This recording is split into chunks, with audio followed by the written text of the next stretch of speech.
1341 দিকে ভারতীয় উপমহাদেশের বিখ্যাত সুফি দরবেশ, উনার পুরা নাম হইল শাহজালাল কুনিয়াত মুজাররদ। 10 হিজরি মোতাবেক 13 খ্রিস্টীয় সালে 32 বছর বয়সে উনি ইসলাম প্রচারের লক্ষ্য নিয়া বাংলাদেশের সিলেট আগমন করছিল। এরপরের ইতিহাস অবশ্যই আমরা কম বেশি জানা, আর আজকে উনার মাজার লইয়া আমার ভিডিওটা।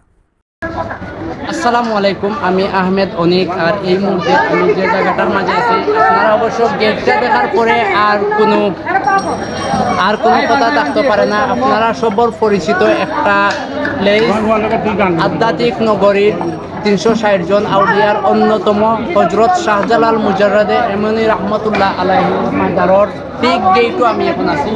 আর ভিতরে যাইমু, ভিতরে গিয়া ভিডিও পুরাপুরি যতটুকু আছে আমি কভার করার চেষ্টা করবো। আশা করি ভিডিওটা অনেক বেশি ভালো লাগবে। So stay tune with me.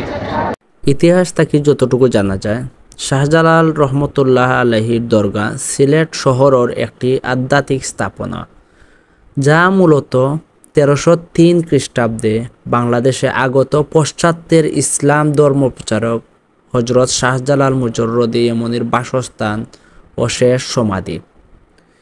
এই দরগা সিলেট শহরের উত্তর প্রান্তত একটি টিলার উপর অবস্থিত।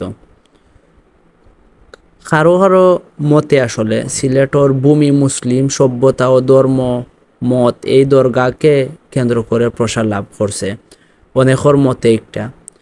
কিন্তু আমি যেটা কইতে চাই, আপনারা সবে একটা জানেন, এই দেশ বা এই শহরও ইসলাম আসলে যারার আদ দরিয়া আইছে তারা হইলা অলি আউলিয়া এবং আল্লাহর প্রিয় কিছু ব্যক্তিবর্গ। এর মধ্যে একজন হইলা হজরত শাহজালাল। আপনারা মাজারও ঢোকার পরে চকুত যে জিনিসটা পড়ব সবার আগে, অসংখ্য সুন্দর সুন্দর কবুতরের জাগ আপনারা দেখতে পারবা, যেগুলা দেখলে আসলে মন প্রাণ জুড়ানোর মতো অবস্থা।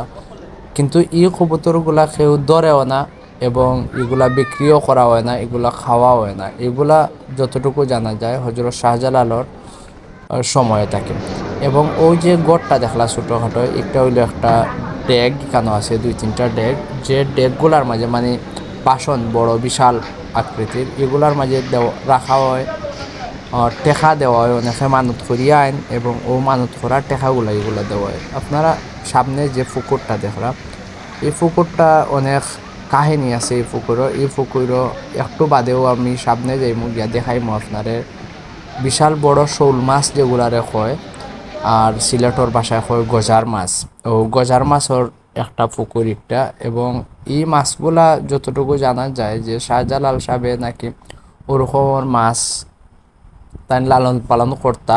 এবং এই জায়গার মাঝে বিশাল আকৃতির কিছু মাছ আছে, এখনো মানুষেও মাছগুলা দেখে এবং খাদ্য দেয় মাছরে। আমরা এই মুহূর্তে দেখতে পাইলাম হজরত মঞ্জুসা রহমতুল্লাহ আলাইহির মাজার শরীফ। একটা হইল শাহজালালর পিছনের গেটও একটা মাজার। তো আপনারা যারা আইবা অবশ্যই ও মাজারও জিয়ারত করিয়া যাইতে পারেন। ফাইনালি এই মুহূর্তে আমি আছি শাহজালাল মুজাররদে এমনির মাজারের যে পিছন সাইডে সালমান শাহর কবরস্থান আছে। আপনারা এই জায়গাতে আপনারা একটু হইলেও আমি দেখানোর চেষ্টা করব। আর আমার গোপ্রোর চার্জ অলরেডি গেছে কি, আর ব্যাটারিও এমনভাবে টান মারছি, ব্যাটারি একটু প্রবলেম আছে, ব্যাটারিও নষ্ট হয়ে গেছে। নেক্সটে ইনশাল্লাহ ব্যাটারি একটা আমার খরচ হয়ে গেছে। আর আজকের ভিডিওটা অসম্পূর্ণভাবে শাহজালাল মাজারের ভিডিও ও পর্যন্ত। ইনশাল্লাহ নেক্সটে আবারও কোনো একদিন আইমু, আবারও সম্পূর্ণ একটা ভিডিও বানাইমু, আপনারা সবাই দেখবেন। আল্লাহ হাফেজ।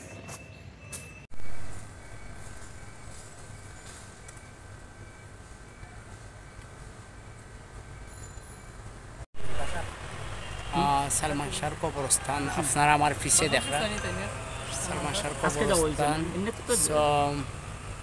ভিডিওটার মাঝে আসলে অনেক আবেগ জড়াই আছে। ছোটো থাকতে সালমান শাহর অনেক মুভি দেখছি, আর বড় হওয়ার পরে জানতে পারলাম সালমান শাহর এই দুনিয়াত নাই। এই ভিডিওটা অবশ্য তারা লাগে যারা সালমান শাহর অনেক বেশি ভালোবাসেন।